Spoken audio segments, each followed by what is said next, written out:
Welcome to the Finding Gravitas podcast, brought to you by Gravitas Detroit. Looking to become a more authentic leader? Finding Gravitas is the podcast for you. Gravitas is the ultimate leadership quality that draws people in. It's an irresistible force encompassing all the traits of authentic leadership. Join your podcast host, Jan Griffiths, that passionate, rebellious farmer's daughter from Wales, entrepreneur, leadership coach, keynote speaker, one of the top 100 leading women in the automotive industry, as she interviews some of the finest leadership minds in the quest for gravitas.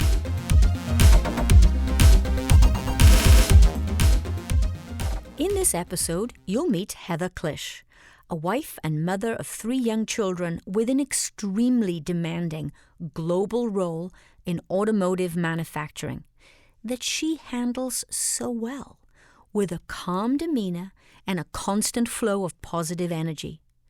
Heather is on a mission to positively impact American manufacturing, and she's rocking it. Heather understands that it's a people business, and we learn how she stays true to herself and her beliefs. Let's get into it and continue our quest to find gravitas. Today, we are thrilled to welcome to the show Heather Klish. Heather is Vice President of Logistics with Delphi. More importantly, Heather is an authentic leader. And how do I know this? Why am I saying this? I met Heather several years ago. We both worked for 2 different portfolio companies owned by the same private equity owner. I was immediately impressed with her presence, her warmth, and her command of her area of expertise, which is manufacturing operations at the time. Then fast forward several years, and I met Heather again a year ago at an event. And sometimes it's not about what people say in front of people. It's what they say about them when they're not listening that matters. And there were 2 women at the table who had worked for Heather in the past. And listening to the way that they described her leadership style unsolicited, I really wasn't asking them questions specifically about her, but the way that they talked about her, and they were so proud to be associated with her and to have worked for her. I was blown away by that, which is why I thought she would make a perfect guest for the Authentic Leadership podcast for Finding Gravitas. So, Heather Klish, welcome to the show. Thank you. Honored to be here. Thank you. Let's start with your story. Who are you? Where did you start your career, and what brought you to where you are today? Well, let me talk about where I am today, and then I'll talk about how I got here. I'm 39. Next year's a big year for me, turning the big 40. I have 3 kids, 5, 8, and almost 10. And I grew up in Metro Detroit area and lived here most of my life, except for a short time that I was in grad school. I lived in Boston. So I grew up in the automotive industry, I can say. Grew up in a working class family. My father is a tool and die maker still for General Motors. My mother stayed at home for a few of the years when I was growing up, but later worked at a grocery store. So, I really learned the value of hard work and also was very much attached to the auto industry growing up. I have a lot of memories of cold Michigan winter nights being out in the garage with my dad working on cars because, he did all his own repairs. And of course, I was the eldest daughter of 4 and was going to be out there with him. I really didn't have a choice. I remember one night thinking, shouldn't I be inside with mom learning how to cook? And it was like, no, this is the time to be learning this kind of skill, as a woman independently, he thought I needed those skills, or maybe he thought one day I'd be an engineer. I don't know. But I think that's probably how I connected with the automotive industry early on, and definitely how I became mechanically inclined. And I'm sure how my engineering Aptitude kind of came out later. So I did go to college to be an engineer. I went to what was GMI at the time. Now it's Kettering. Was a co-op student with General Motors. Loved working there. Eventually took an educational leave to get my graduate degrees from MIT. And I did a program at MIT called Leaders for Manufacturing, which was a dual degree, business degree, mechanical master's engineering as well. And at that point, I kind of took a step back and thought, what do I want to do in my life? And I guess more importantly, where can I really make a difference and become a true leader? And so at that point, I decided not to go back to General Motors and started working in some tier auto companies in town, American Axle, then Acument, where you and I met under private equity ownership. And then most recently, I was vice president of operations at a company called Axle Tech, where I was in charge of all of our manufacturing plants, global quality, global logistics. And now I am at Delphi, as you said, leading logistics and lean manufacturing. So that's kind of my story. And I came from what I would say pretty humble beginnings, but an atmosphere that really taught me hard work and also kind of showed me that it didn't matter if I was female, if I, didn't have a certain upbringing, I could do whatever I wanted. So I think that was a really important aspect of my roots and probably what helped to get me where I am today. I have to say, Heather, I've worked in the automotive space for almost 30 years. And when you think of a vice president of operations for manufacturing for an auto company, you don't think of a female. I don't think of somebody that looks and sounds like you. And here you are, mother of 3, and you have this job in a traditionally not only a male-dominated environment, but an aggressive environment. So you got into that environment, which is great, and that's an accomplishment, but then you chose to stay in it. Mm-hmm. So what was it about manufacturing that really sucked you in and pulled you in? That is a good question, and one that I was challenged with directly. When I lived in Boston, I was at MIT, and I had people ask me directly, why do you want to move back to Detroit? Why auto? It's such a old industry, and it's not sexy and exciting. And for me, I realized that I had the ability and the opportunity to impact American manufacturing, which actually probably with my roots growing up in Detroit, I could see the direct impact of what manufacturing means in the United States and how the auto industry has such a positive influence on our economy. And I knew that was something that I could be part of and have a positive impact on it. I love cars. And I'd had really good experiences working at General Motors. I had solid mentors that encouraged me, and I guess I could see a path there for me. I definitely maybe didn't even realize that it was so male-dominated. I think I got used to that early on. But certainly throughout my career, it's been evident, I'm typically the only female in the room. I know you've experienced that many times, but you get to a point where you don't even notice it. And sometimes it's a big advantage because it throws people a little bit. It's like, oh, you're not really what I expected. So, as you get some experience, you can kind of use that to your advantage eventually. So tell us about your leadership style. I mentioned in the intro, I listened to these 2 women talking about how great it was to work for you. So tell us, what is that? What's great leadership? Who are you as a leader?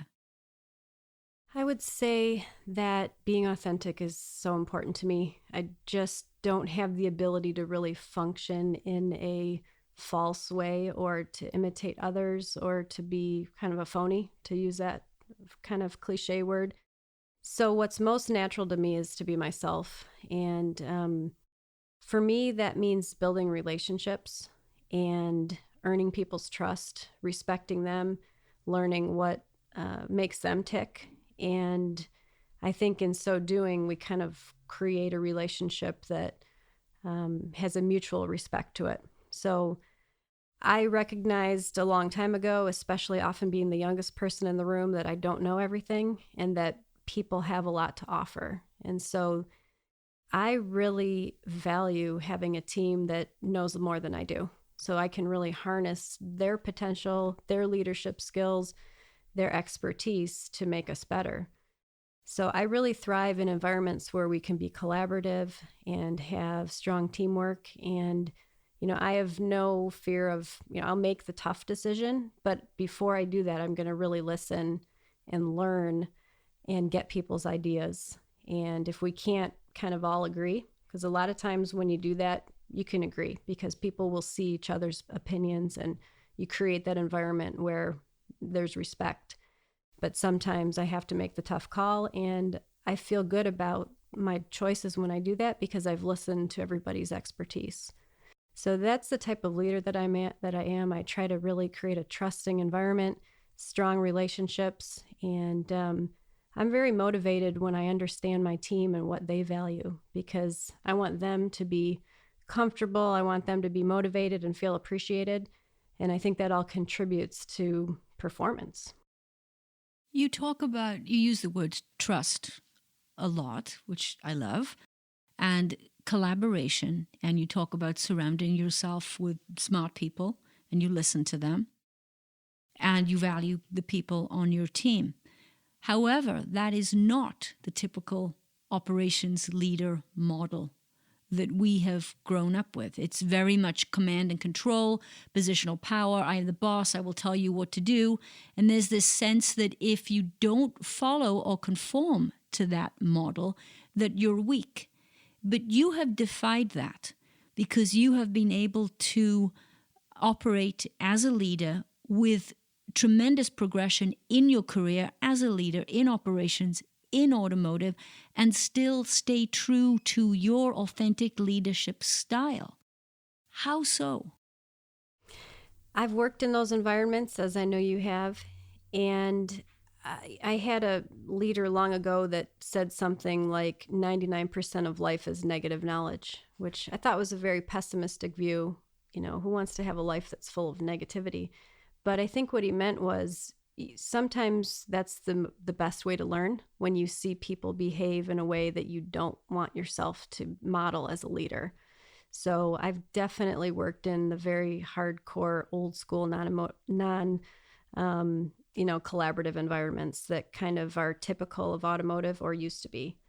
And I think you just learn from that, and it models out to you the opposite of what you want to do. So it makes you even more convicted in the way that you want to behave when you get that opportunity to lead people.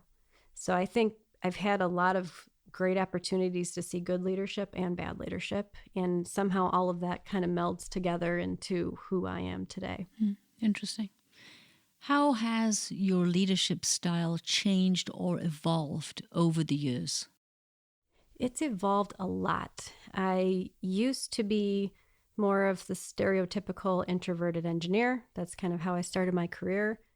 And my philosophy was, I'm going to work hard, and that's what it takes. People will notice me. My results will speak for themselves.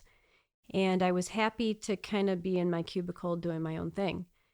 But at some point, I would say in my mid to late 20s, and I think part of it was grad school and being around really smart people and leadership classes and learning about authentic leadership, I realized it's really a people business. People are at the core of how businesses run, and the best companies have the best people, and those people feel appreciated and are motivated to be performers. So I did a complete 180. I went from thinking that people were overrated and kind of just there, but I didn't want them to bother me, to wanting to be a leader that could influence and believing that that was really the best way to achieve results. So I've, not looked back from that standpoint and, just continue to learn. I'm constantly learning about leadership. I love reading books, listening to podcasts. Leadership is just something that continues to evolve. And, we never really arrive at that point of being the best leader. You can always learn more and gather good and bad from it. So that's sort of how I continue to model that behavior in my life. What about mentors along the way? Is there one particular mentor that influenced you that stands out in your mind?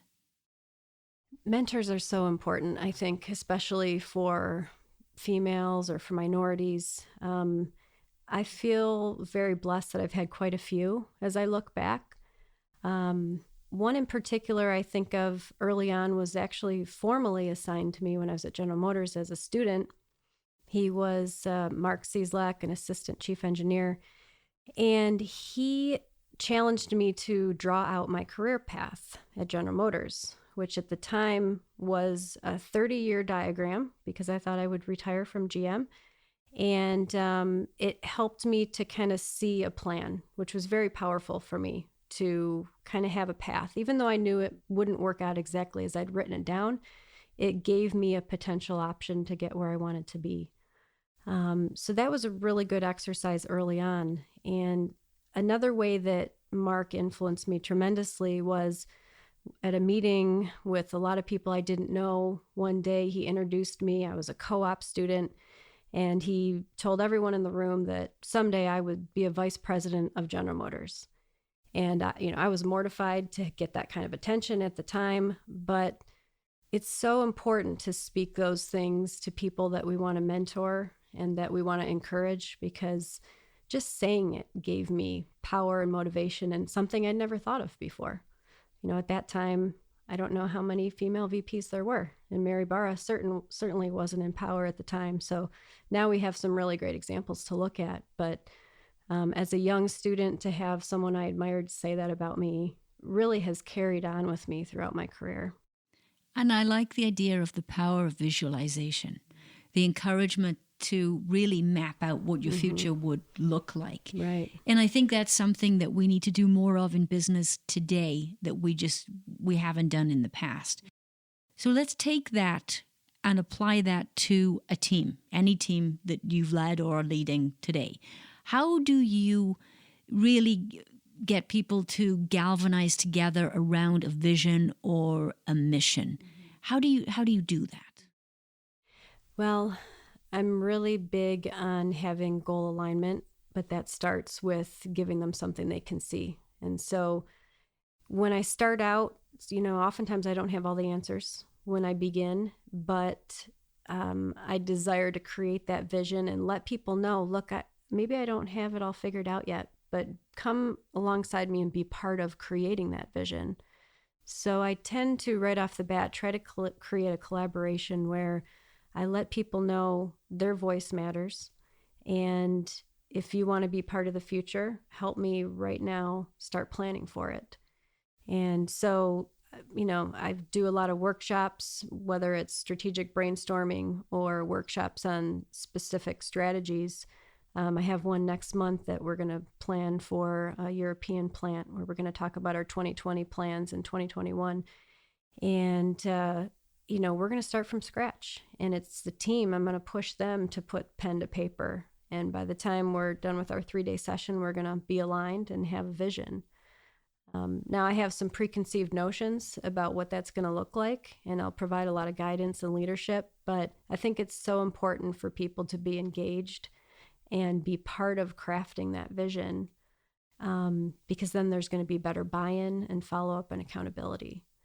After that, I'm pretty firm on having processes that align our goals all the way down into our annual objectives, how bonuses are structured. There's so many ways to make sure we carry out that vision. But from the very beginning, it's got to be a team effort. And for me, that's the best possible outcome, where everybody is part of actually crafting that vision. So that's the dream it, the visionary part of leadership. How do you maintain that level of engagement? Because I would imagine you get people excited, they're part of the vision, that's great. But over time, right, it's hard to keep people engaged and on the bus, so to speak. How do you do that? How do you check in with people to make sure that everybody's still aligned and everything's going in the right direction? How do you do that? I think that gets harder and harder the bigger your job is and the bigger your company is. But it's so important to stay disciplined, because if you aren't following up, people notice, and that alone slows you down. So I'm really big on having regularly scheduled cadences. I'm very disciplined about following, whether it's town halls, communication meetings, a regularly scheduled review once a month. And I get into all the details. I'm very detail oriented, and, I don't micromanage unless I see that our mechanisms are showing you're late, you're not on track, we've fallen off the wagon, so to speak. So I try to create structure where those deviations or where things are going off track appear to me quickly through feedback loops, very regular feedback loops. I'm also really big on what we call in lean, go to the gemba, go to the factory floor, go to the offices, go see people, meet them where they are. Could be a customer, could be a supplier, but getting out to the plants, getting out to the teams, meeting with them face to face is so valuable to drive that accountability, but also create that trust and remind them of the message that, we're going down this path and there's no turning back. So I think it requires a lot of discipline and involvement and showing your face to people to know that you're committed, so they need to be committed too. You mentioned that you're detail-oriented. You're an engineer by trade. I can understand that. But yet you're not a micromanager. And I would imagine that that's tricky, right? Because if you are a detail-oriented person, you want to be into the detail. And then let's say if I was working for you, and you'd want to know all these details, it would be very easy for me to misinterpret that as micromanagement, or you want to know all this information. So how do you manage that so that you don't come across as a micromanager? Because clearly you don't. I've spoken to people that have worked for you, and they admire and respect your leadership, and they feel empowered when they work for you. But that's tricky. How do you do that? It's a balance, that's for sure. But I guess what's sort of fun and excites me as I gain more and more experience, because I do pay quite a bit of attention to the details, I learn more. And then it feeds into my intuition about what questions to ask. So, nothing drives me crazier than a boss asking ridiculous questions. And you're totally off topic, and that's stuff that doesn't matter. So it's important that you're asking the right questions.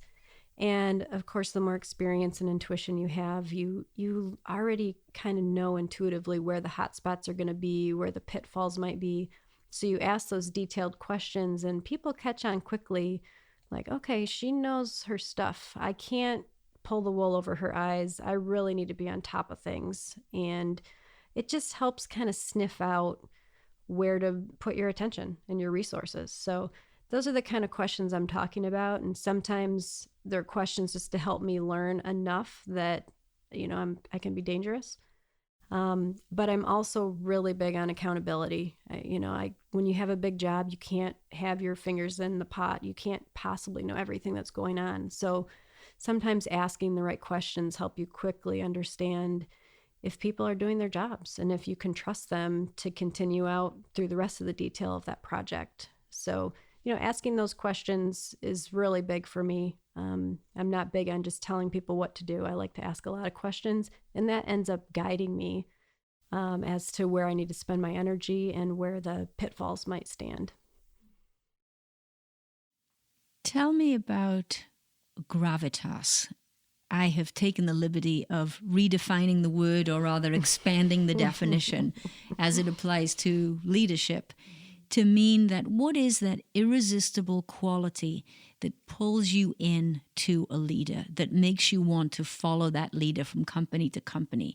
I know that you've experienced that working for people, and I know that there are people that have worked for you that feel that with you, that they want to work for you. So it's not about the company or the widget or even so much the job, as they feel safe around you and they want to work for you. So that to me is gravitas, that irresistible quality. So in terms of your leadership style, what is that quality, maybe that one thing that about you that pulls people in? That is a tough question. I almost want other people to answer that question for me.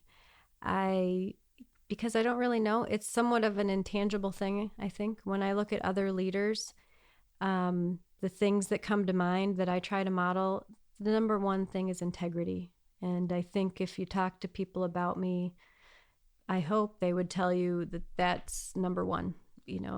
People know what they're going to get with me because I do what I say I'm going to do. I'm true to my word and I'm honest. And those are the most important things to me. And if I don't have that reputation for me, what do I have?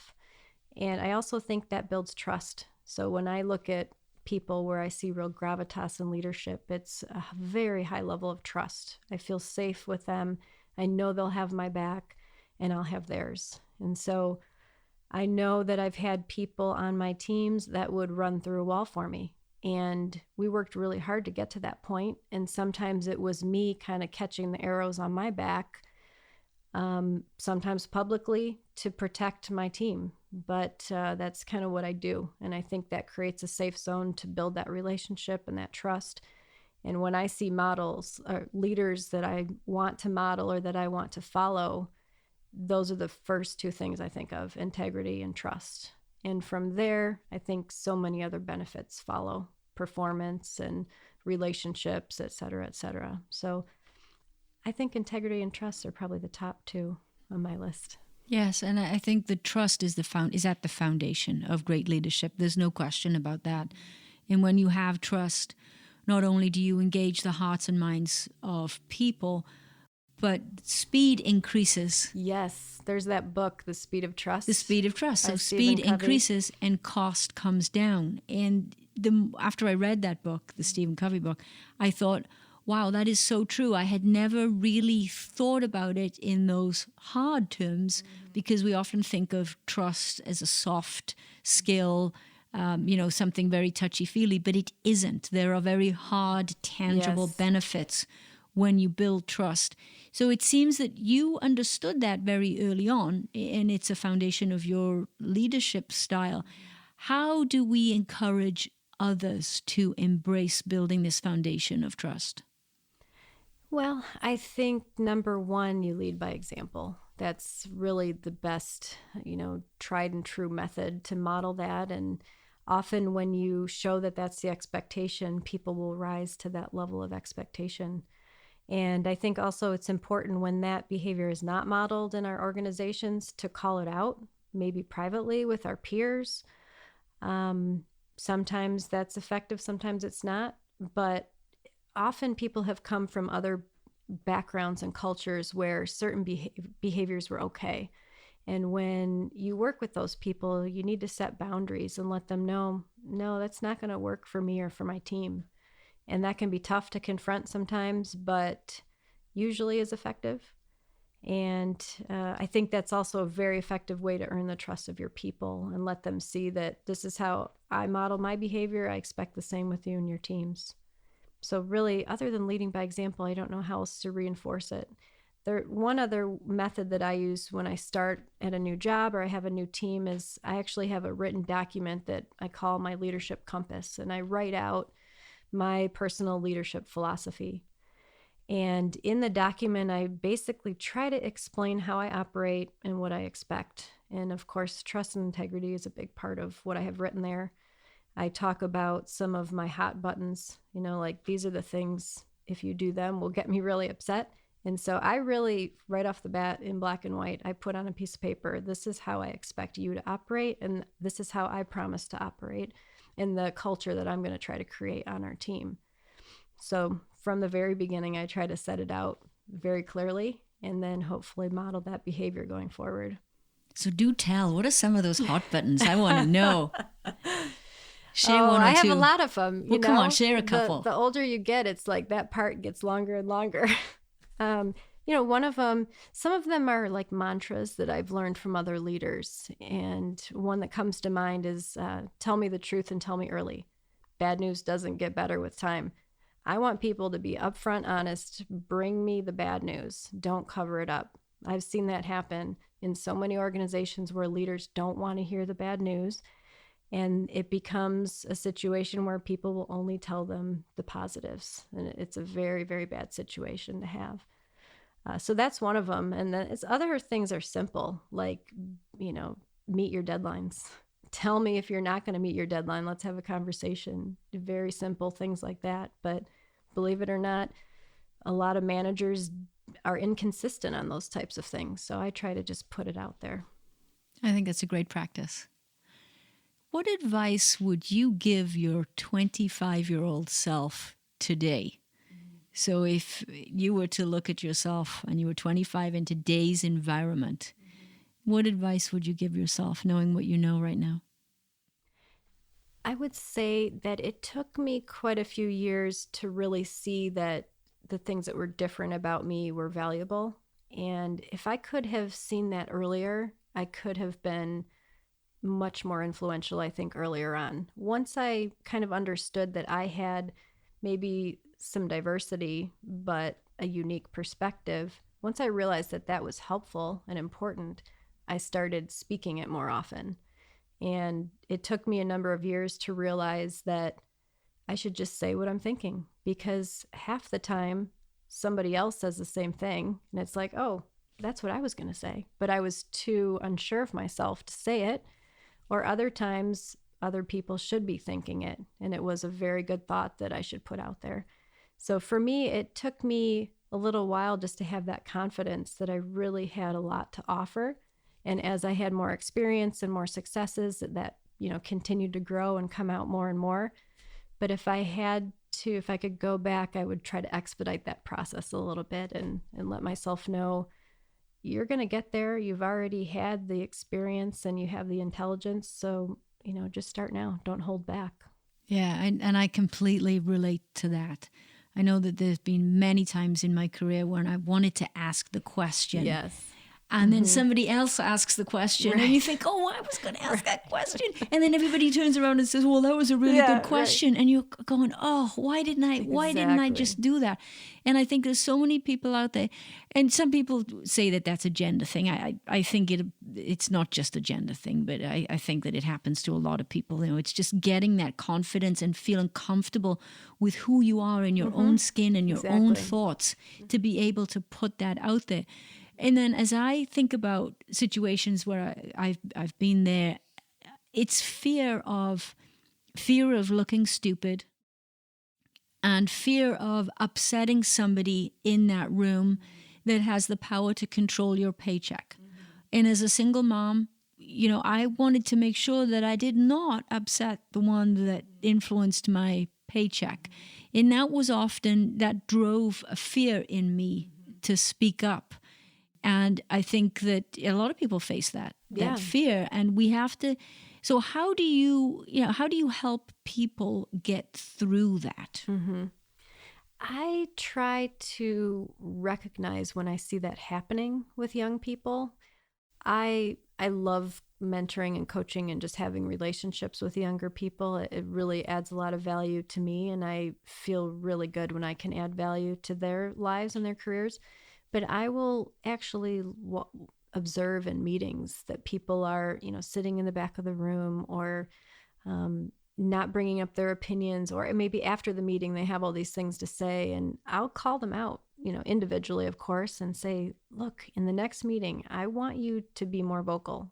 I want you to give yourself a goal, how many times you're going to talk in a meeting or how many minutes you're going to talk. That's actually a goal that a mentor of mine gave me when I was in my 20s. And I just encourage them. So I think part of it is to recognize it happening. And also being a mentor to people builds confidence. So when these younger folks have access to somebody that's a vice president or higher, I think it helps to empower them and gives them that touch point in a meeting that, okay, I'm comfortable with that person that might control my paycheck. They respect me. I trust them. So that brings out more of what they have to say and what they can offer. So that's one way I try to approach it. They say that you can't lead others until you learn how to lead yourself. So how do you lead yourself? How do you lead your life? That is a very deep question. It is, isn't it? It is. Especially for me, I am a person very much led by my faith.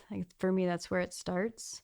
I have a very strong moral compass, and I try to spend a lot of time enriching that part of myself, my spirituality. I think that has to be my number one priority for things to kind of fall in line. Next would be my family, which obviously is my husband and my children. And really, I try to put my career third, which is hard to think of if you know me, because a lot of people think that defines me, but really it doesn't. It's a big, big part of my life. But if I'm not where I need to be spiritually or with my family, the career part really doesn't matter. So I try to be very disciplined in all three of those areas. And I guess the fourth would be physical, trying to stay in shape and exercise and things like that. I can't say that I'm perfect in all of these areas, but I've always had sort of a innate measurement system in my head of how I'm doing in each of those four areas. And is it balanced, or is it weighted properly? And am I where I need to be? And in order to feel that I'm kind of where I need to be, I'm pretty disciplined, I would say. Part of the discipline is saying no to some things, certain things, not overcommitting myself. For example, on weekends, I just want to spend time with my kids. If I'm not traveling or I'm not at work, I try to not overcommit myself to too many events or, social gatherings, things like that. So I try to know my limits, and I think that's a big part of how I lead myself, is knowing kind of where I stand in the spectrum for each of those areas, and also where I am relative to my limits. You said that you learn how to say no. I think that's an area where a lot of people struggle. I know I do myself, because I want to be all things to all people, and I want to be on every board and every committee, and, yes, I'm in. There's a Gandhi quote that I use in a lot of my workshops and presentations, and it says, "A no uttered from the deepest conviction is better than a yes uttered to please, or worse, to avoid trouble."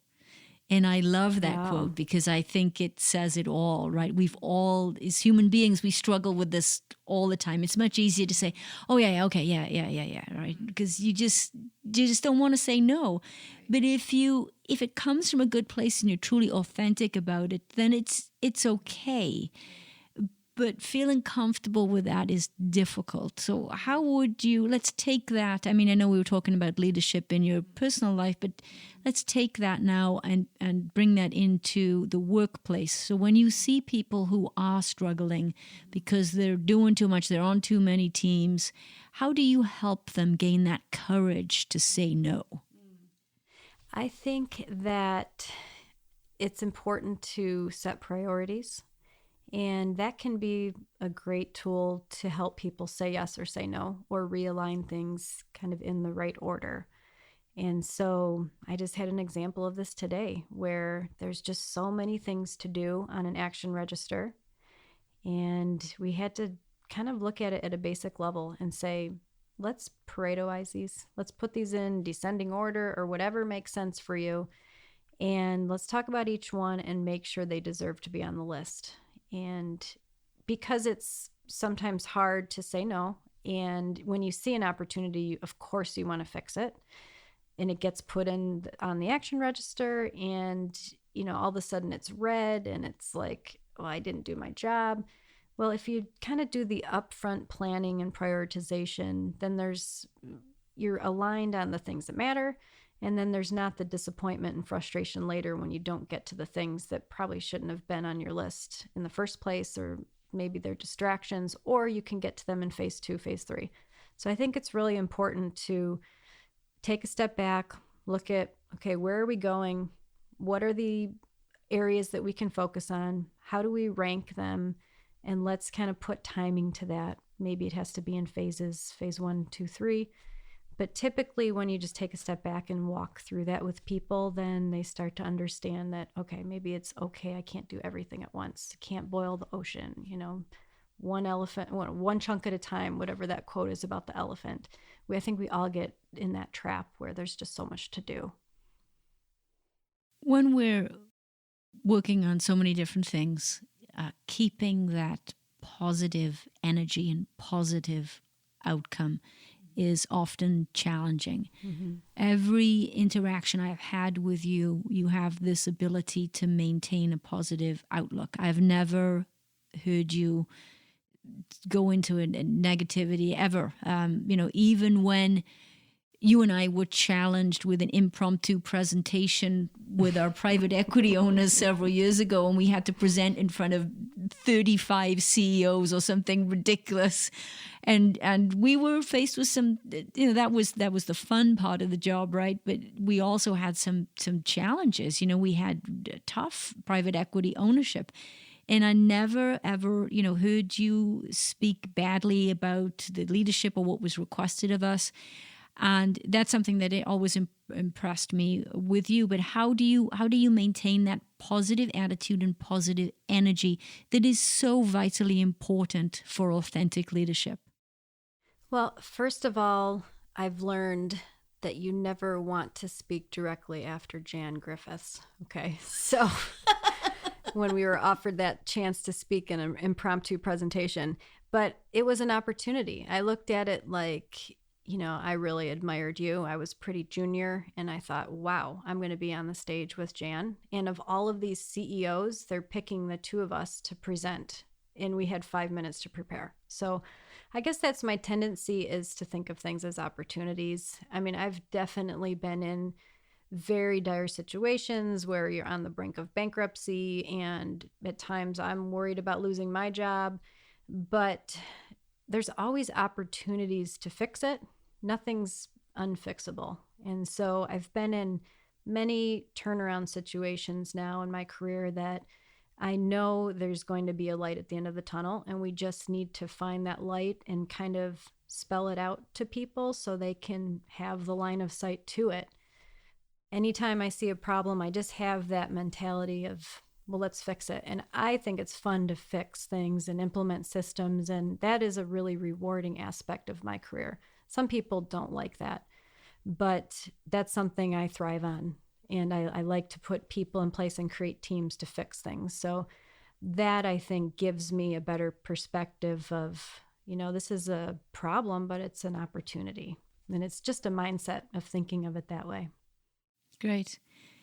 In closing, some advice for young leaders working their way up through the ranks right now. A couple of points that they need to consider. I think that going back to some things we've covered, I can really only talk for what has worked for me in my experience. And I think number one, realize that you have something to contribute, especially the younger millennials. There's a different way of thinking, and leaders like us need to embrace that. But it's hard to embrace if the younger people aren't expressing it to us. So please realize that you have value that you can bring, and we want that value. We want to use it to help our companies get better. And then number two, I would say, work hard. There's no substitute for hard work. And, while I talked about myself as a young person wanting to just kind of keep my nose to the grind, and later I realized that I needed people to kind of help me, I still want people to realize the value of hard work. You can't just skip up to vice president. You have to prove yourself. You always go into a situation wanting to prove yourself. And that's okay. It's okay to be uncomfortable and have that desire to achieve. And I think that is what will get you recognized eventually. So really apply yourself and work hard. And then thirdly, seek out strong leaders and mentors. I think that there's also no substitute for learning from those that have gone through it before, and that there's a lot of people like us that want to help young people. It's fun for us, and we get a lot out of it too. So, sometimes I have young people that I encourage them, hey, get on my calendar, just send me a meeting notice. And sometimes they don't. They're too timid because they don't want to take my time. And I'm telling them it's okay to do it. So, get rid of that timid spirit or, feeling like you're not worthy, because we believe you are. And, it's only the beginning to prove yourself and show that you are a valuable part of the team. And that's really going to take you far and get you noticed. Good advice. Heather, thank you so much for sharing your leadership message with us today. Thank you so much. If you enjoyed listening to this podcast and you found something of value that will help you on your quest for your gravitas, then please share with your friends and colleagues and subscribe. Visit us at gravitasdetroit.com to find out more.